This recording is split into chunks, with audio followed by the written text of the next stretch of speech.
What can you do? What do you want to do? Where are you right now? What's realistic for you? And what kind of flexibility do you need? Do you need the flexibility to go cry when something hits you and you didn't expect it? Yeah. Like, do you need a Yeah. door that you can close? Do Yeah. you need a little time when the kids aren't, like, do you need a little respite from taking care of the kids all the time? Do Yeah. you need flexible hours? Because one of the things that I found is I had to be really patient with myself and not expect myself to be able to do the things I'd been able to do right before. Welcome to Financially Ever After Widowhood, the podcast where we empower women to take control of their financial future after the loss of a spouse. I'm your host, Stacy Francis, President and CEO of Francis Financial, an award-winning and nationally recognized financial advisory firm. With the help of incredible guests, I'm ready to guide you through this challenging transition. Hi, I'm Stacy Francis. Today, our special guest is Joy Rosenthal. She's one of the most compassionate lawyers and divorce mediators that I've ever met. She's based here in New York City and keeps herself busy, not only through her practice, but she's also teaches at the CUNY School of Law. She also created an online learning course called Landing on Your Feet, a compassionate lawyer's guide for people who are going through divorce. While Joy's work is so important, that's actually not what we're here to talk about today. You see, Joyce is twice a widow. Her first husband, her love of her life, died in 2001, a mere 6 months after they walked down the aisle and got married. Eventually, Joy found love again and remarried, only to have a second loss. In early May 2020, at the beginning of the COVID crisis, when hospitals were closed to visitors, her husband was admitted and never came out. These two life-altering, just devastating experiences helped Joy focus on her priorities. Joy shares that she learned how to draw on her inner strength. It taught her how to live with compassion. She brings to her life every day through her work and her personal life. Joy shares with us her story and how her strength brought her through and how she continues to show up for life every day and her passion moves her forward. I'm so honored to have Joy here with us today to share her story, her encouragement, and her wonderful words of wisdom. Hi, Joy. I'm so excited to have you here. And for all of you listening, I've gotten to know Joy from the professional perspective, but have also been able to call Joy a friend, and we've been able to spend some really fun time together. And I just want to say thank you for being here at Financially Ever After. Oh, it's my pleasure and my honor, Stacy. Thank you so much for having me as a guest. Well, I'm sending you a hug through the screen, and I know you're here to share your story.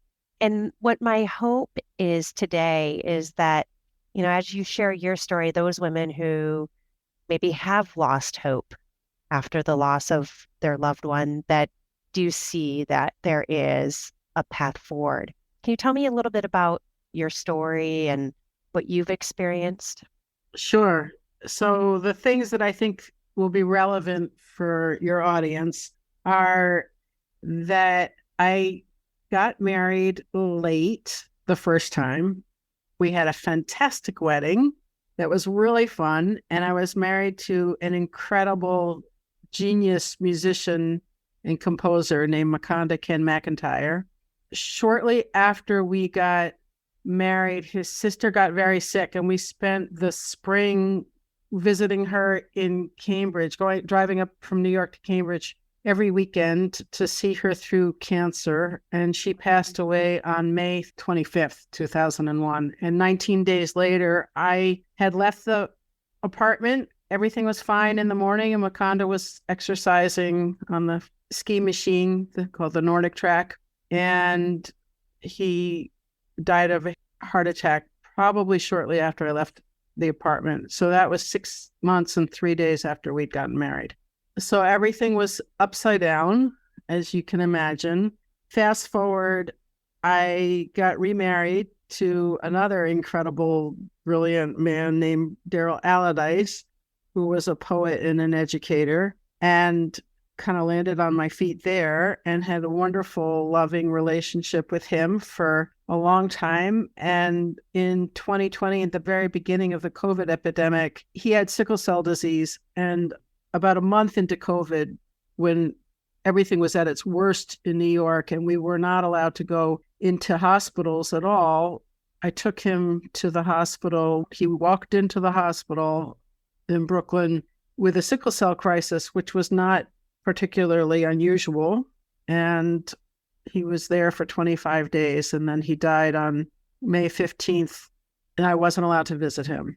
So every death is different. Every relationship is different. Every death is different. So it was a different experience, but it was also very disorienting and kind of turned my life upside down in a different way.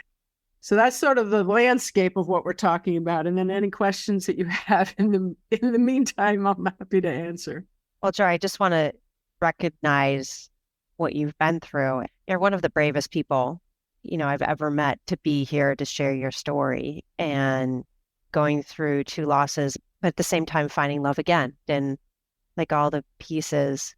After your first husband died, Makanda, how did you rebuild your life? And how did you put one foot in front of another?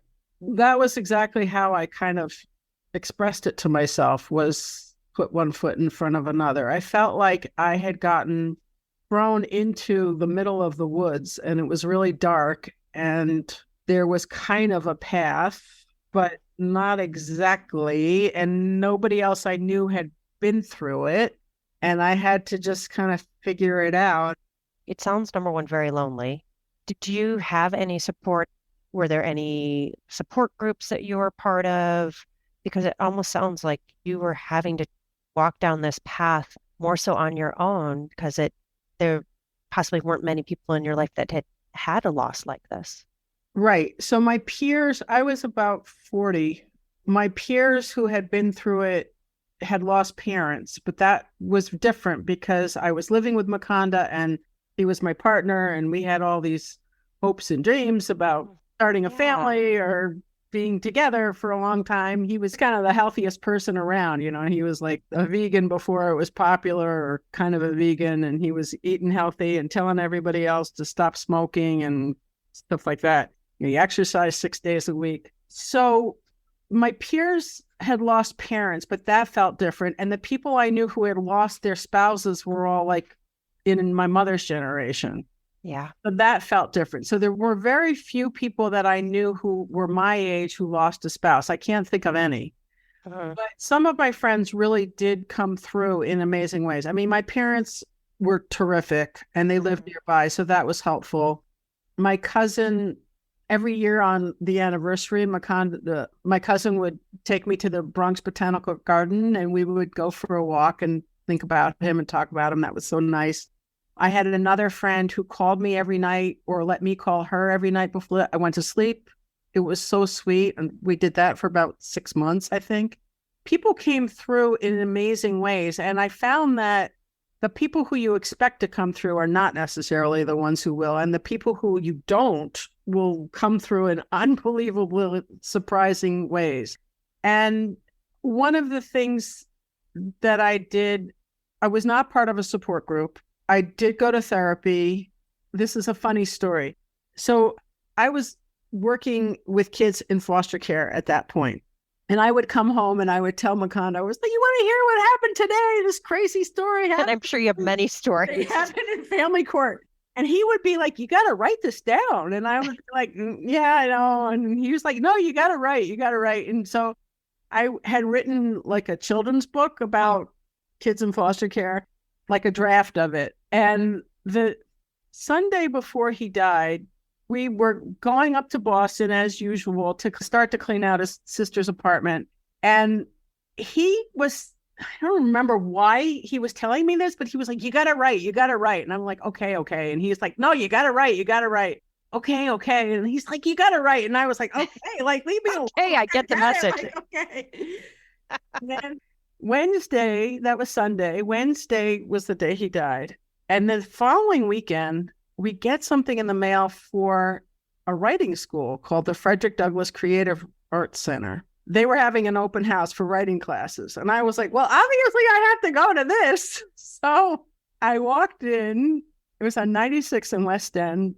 The people were very friendly. I was the only white person there. And I was like, I don't belong here. What am I doing here? They don't want me here.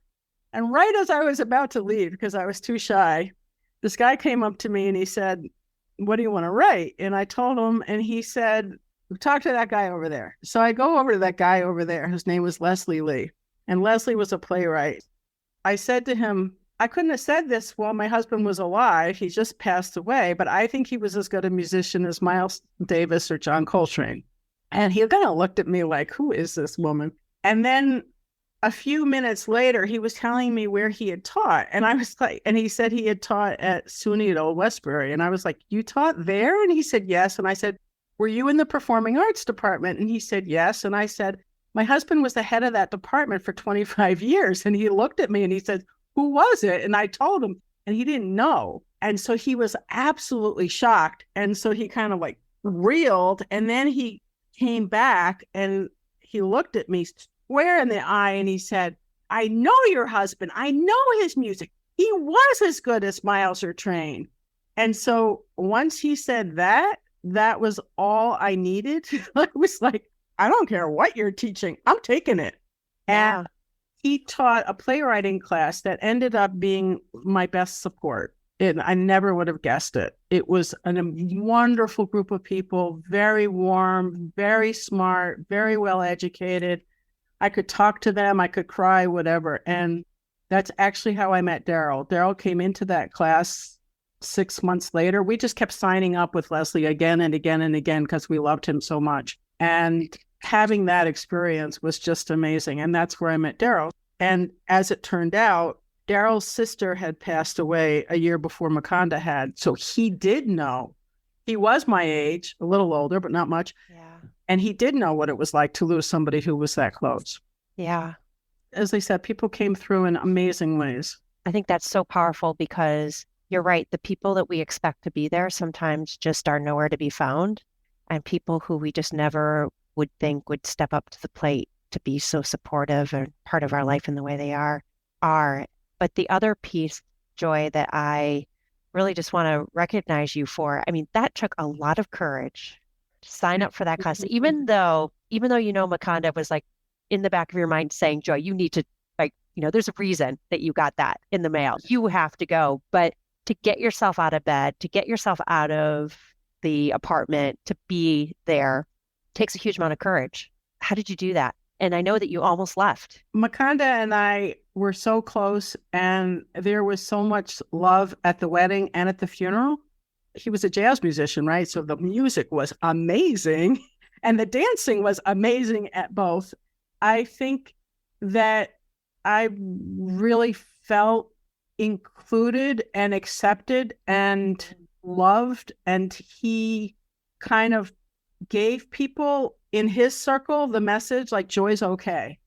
That helped a lot. Mm-hmm. I mean, my background, I went to very integrated schools and stuff like that. So my background is a little different from, honestly, most white people's.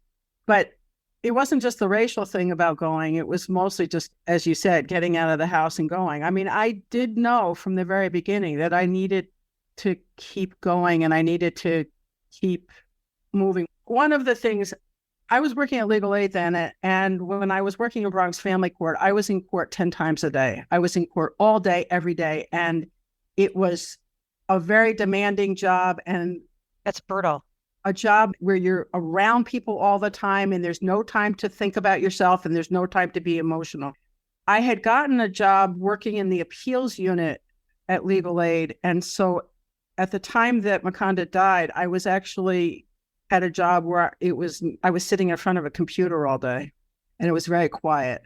And if I had been in court, I think I would have had to leave or to take a break. But because I had a job where I was reading and writing, I was doing legal research and writing briefs and they gave me a lot of space, and they were very, very kind about it. That was pretty amazing. And then I got a job a few months later.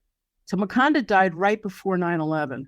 And right at the time of 9/11, I got a job with NYU where I was teaching and working in their law clinic. So that was kind of the perfect mix of being around people and yet having a door that I could close, which I had not had before. Yeah, of having that balance. Yeah, so that was helpful. Going through that experience, being newly married, I mean, that the last thing you would ever expect is become a widow 6 months after you've been married. How did you deal with the finances? Did you even have time to merge your finances? Like, what did that look like? In some ways, it was easier the first time. In some ways, it was harder. So the part that was easier was that I had a salary, so I knew that I could support myself. I had always supported myself before, so that wasn't that different. The difference was two things. One was his sister had just died, and we had to sort out her estate. And two was his kids. He had grown kids who were not thrilled about the fact that we were getting married, and this was kind of why. And I had to negotiate with them about how we were going to handle her estate and how we were going to handle his estate. And that took a lot of work on all of our parts. And we hadn't had time to get to know each other. So that was tricky. And the one thing that I wanted to make sure of was that I would be able to do something with his music. And they were great about that. I mean, we carved out some money that I could use specifically to, I wasn't sure what we were going to do with his music, but to do something. And we ended up spending almost 2 years going through his music and organizing it. And he left about 400 compositions, so sheet music, and then about 400 recordings, mostly on cassette tape and reel-to-reel tape. And we had those all transferred to digital format. We ended up sending that all down to the Library of Congress. And then I organized a few concerts of his music and worked with a group. There's a group in Boston actually called the Maconda Project that still plays his music, which is just amazing. And so when we do something for that, then I always get in touch with his sons and see him and stuff. But that was a little complicated in the first year. Yeah, no, I can't even imagine. And what I'm hearing though is that you did feel like you were in a decent place financially because you had this ongoing salary. And when you were married with Daryl, and I know you were married for a much longer period of time, was there a different feeling or concern about your finances after he passed away in 2020? Yeah. One thing, going back to Maconda for a moment, was that Maconda had made me the beneficiary of his pension. It was like an annuity. So it was a monthly amount for a certain amount of time. Yeah. And that's what enabled me to start my business. So knowing that I had that coming in gave me the security to start my business. And by that point, I was on Daryl's health insurance. Daryl was a teacher with New York City DOE, so he had really good benefits. Right. So that was really helpful. And now I receive Daryl's pension, which is such a gift. It's really a gift. But when Daryl died, I was running my own business and I couldn't work because I was flattened out. And also because of COVID, I'd moved home and I needed to move out of my office on Broadway, Manhattan. Luckily, I didn't have a lease, or that would have been horrendous. And all this stuff was going on because of COVID, right? So I applied for the loans and stuff like that, right? Which was really helpful. And I also applied to postpone my mortgage payments, so I could pay my mortgage for the first year or something. So that was going on because of COVID. I don't know what I would have done because it was very difficult for me to work. And I spent the summer, he died in May, and then I spent that summer in the office scanning 14 years worth of files. I had let go of my paralegal, which was really heartbreaking. And I knew that if I was going to move home, I couldn't take all these files with me. So I needed that time to not be making money so I could do this. And I remember thinking at the time, I gave up the office because of COVID, but I gave up my incredible, wonderful paralegal because of Daryl. Like I just couldn't work that much. And I kind of sat down with a pen and paper, and a friend helped me and figured out how many hours I needed to work to get paid a week, which wasn't much because I had reduced my expenses so much.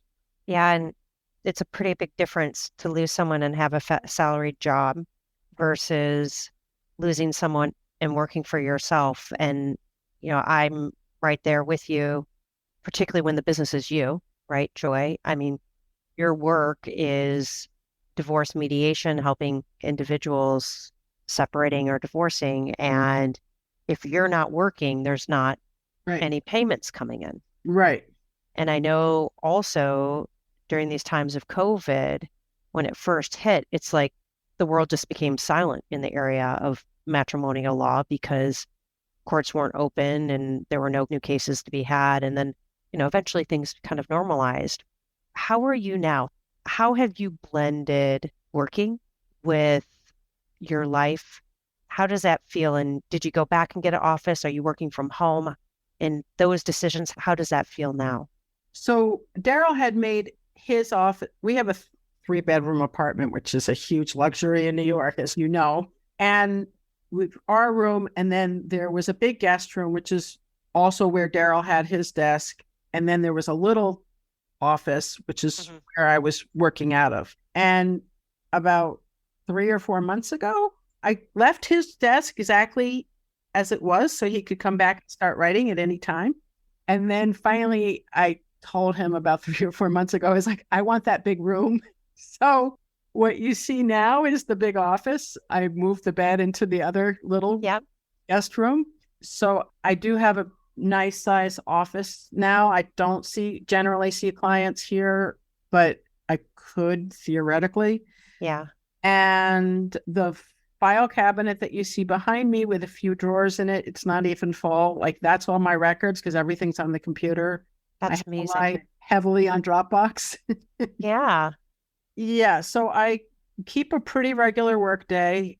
That part hasn't really changed. I mean, I'm mediating on Zoom now. The thing that has changed, one of the things in grief, I found that I lost a lot of executive function, like the ability to organize and to be able to think about things. And so there were things that I did to be able to work with that, like write everything down and make checklists and stuff like that. But the things that Andy had done, my paralegal, like adoptions, which are very exact, and there's a million pieces of paper, and you have to keep track of what we have and what we don't, what we still need, and send this to court and that. Andy was great at that, and I'm not great at that. I love doing adoptions, but I gave it up because adoptions, like families adopting children, is that mostly second parent adoptions? So when 2 moms have a baby, the second mom has to adopt. So looking at where you're at and right, what you can do and what's right for you. Right. And then the other thing that I did, I was teaching at CUNY Law School. I teach family law there every spring. And they gave us a lot of courses on how to teach online, which was great. And then I took another online course about how to create online courses.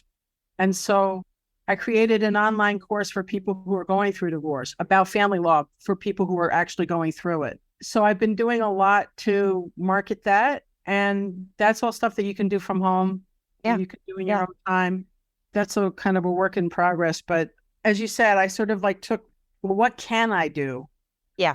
And what do I want to do? What I think is beautiful, Joy, is that you've molded your life to be where it is right now to support you. What would you give as your advice to women who, maybe they're 6 months after, a year after, still trying to figure it all out and keep moving forward? Do you have any pieces of advice that you would give or something that was really helpful for you? I think you just said it. What can you do? What do you want to do? Where are you right now? What's realistic for you? And what kind of flexibility do you need? Do you need the flexibility to go cry when something hits you and you didn't expect it? Yeah. Like, do you need a door that you can close? Do you need a little time when the kids aren't, like, do you need a little respite from taking care of the kids all the time?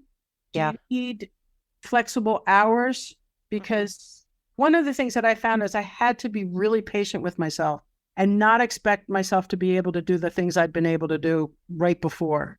Yeah. And I have to say, Joy, I so appreciate you sharing that because I feel like we're not super patient people. And I say we, like, you're exemplified that you are, but like we in general, we just expect that we're going to be able to pick up and get our shit together and keep on going. And that's just not giving ourselves the space and the grace to realize that that's not true. And it's okay that it's not true. Yeah, and I feel like you don't have much of a choice. Life will tell you. I mean, there were weird things that happened after Daryl's died. I lost my house and my car keys. That never happens. I Yeah. was locked out of the apartment one day when I had an important presentation that I was posting on Zoom. One Yeah. day, all of a sudden, my Yeah. whole email went kablooey. Like, it was just like these were weird things that were going on. And I just had to kind of roll with it. Like, you don't have a choice. It's like what I said in the beginning about you're plunked down into this forest and you have to figure out your way out without a map. That was all really something. And the other thing that it was that the union messed up my health insurance. They told me I had health insurance, so I didn't try to change it. And then it turned out that I hadn't had it. By the time I found out, I hadn't had it for 3 months. I had to go back and apply retroactively. It was a mess. It took months and months to get that straightened out. So those are the kinds of things. And I guess the other advice I would give is to get somebody, if there's somebody that can help you, whether it's a friend or a relative or somebody who can help walk you through all the forms you have to do, all the probate. I mean, that you usually would hire a lawyer, but like if you have to sell apartments or change the name on this form or that, there's so much administrative, so much paperwork. Yeah. at the time when you can't really make those decisions. Yeah. Joy, I can't thank you enough. I would love for you to share about your practice. And if people are interested in learning more about your practice or contacting you for divorce mediation, what is the best way? Maybe share your website, and we'll also put that in show notes too. Okay, great. So go to joyrosenthal.com. So I do divorce mediation and collaborative law. I do not do contested divorces or litigated divorces. There's 2 sections on it. There's Work with Joy, which has the divorce mediation part, and there's Learn with Joy, which has the part about the course. So for anybody who's not a widow but is getting divorced, wants that information, it's there. And I'm happy to talk to anybody who's going through this who is a widow. So you can find me at joyrosenthal.com and then just fill out, there's a little inquiry thing. Joy, I can't thank you enough for being here, for sharing your story, for being so courageous and also just being so real. I can't thank you enough because I know that the thousands of women that are listening, you've just really, really helped them. So thank you. Oh, thank you so much, Stacy. It's such a joy to talk to you. Thank you, Joy. I so appreciate Joy sharing her unbelievable journey, difficult journey, and her authenticity and courage of telling us how her whole world was really truly turned upside down, not once, but twice. She shared with us how she rebuilt her life, how she rebuilt her career. And my hope for you is that you can take away some of these nuggets of wisdom to help you in your journey. If I can help you in your journey on the financial side, answering any questions, please do reach out. My email is Stacy, Stacy, at francisfinancial.com, or you can go to our website and there's hundreds of different topics and blogs and articles that can help answer your questions as well. And that's at www.francisfinancial.com. Thank you for listening in, and we'll be seeing you in 2 short weeks.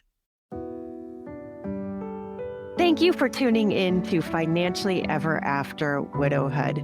If there's a question you'd love for us to answer on the podcast, we can do that for you. All you have to do is give us a call, and the number is 347-682-5580. Let me say that again, 347-682-5580. Whether you're working with an advisor or you're maybe doing it on your own, we invite you to reach out to us at www.francisfinancial.com, or you can email me at Stacy, Stacy, at francisfinancial.com.